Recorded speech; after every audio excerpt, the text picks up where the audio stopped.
আজকে ভাসানী জনশক্তি পার্টি, জোরে বলেন ভাই।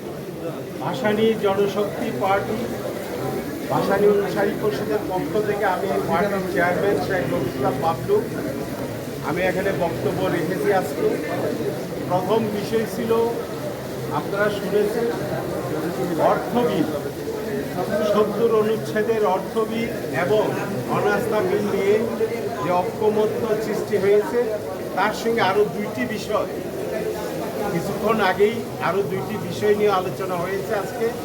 সেই বিষয় দুটি হলো নিরাপত্তা, জাতীয় নিরাপত্তা এবং সংবিধান সংশোধন। এই দুটি বিষয় যোগ করা হয়েছে।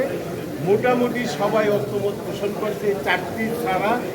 আর যে কোনো বিলে সংসদ সদস্য, নির্বাচিত সংসদ সদস্যরা দলের বাইরেও ভোট দিতে পারবেন, কিন্তু এই চারটে বিষয়ে দলের পক্ষে ভোট দিতে হবে, এটা বাধ্যতামূলক করা হয়েছে। আগে ছিল দুইটা বিষয়, আজকে আর দুইটা বিষয়, সেটা ঐক্যমত হয়েছে। সবাই একমত পোষণ করেছে যে সংবিধান সংশোধনের ব্যাপার এবং জাতীয় নিরাপত্তার প্রশ্নে তারা দলের পক্ষে ভোট দিতে হবে।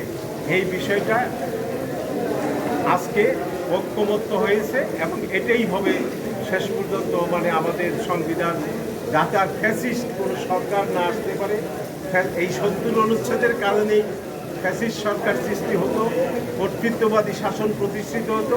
তার জন্য আমরা এটা করেছি এবং এটাই হয়েছে। দ্বিতীয়ত, নারীর আসন।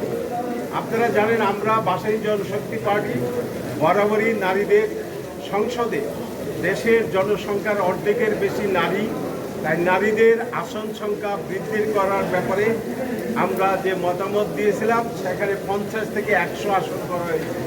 তবে সেই ক্ষেত্রে আজকে আমি নতুনভাবে বলেছি, এই নারীর আসন 100 আসন সরাসরি ভোটে নির্বাচিত হতে হবে।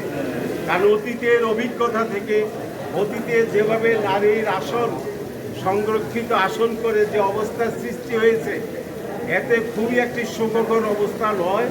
যার জন্য আমরা বলেছি যে 100 আসন সরাসরি ভোটে নির্বাচিত হতে হবে। এটা দ্বিমত আছে, কিন্তু আমরা আমাদের অবস্থান আমরা তুলে ধরেছি।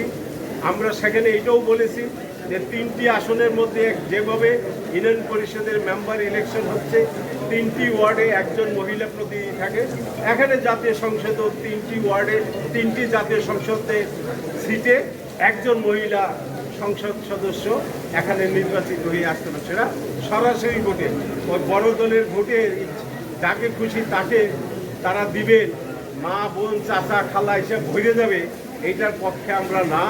আমরা বলেছি সরাসরি ভোটে নির্বাচিত হবে।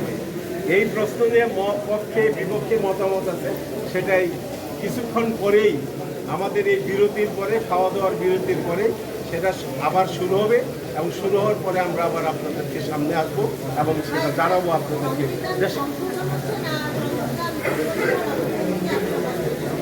বুঝতে পারি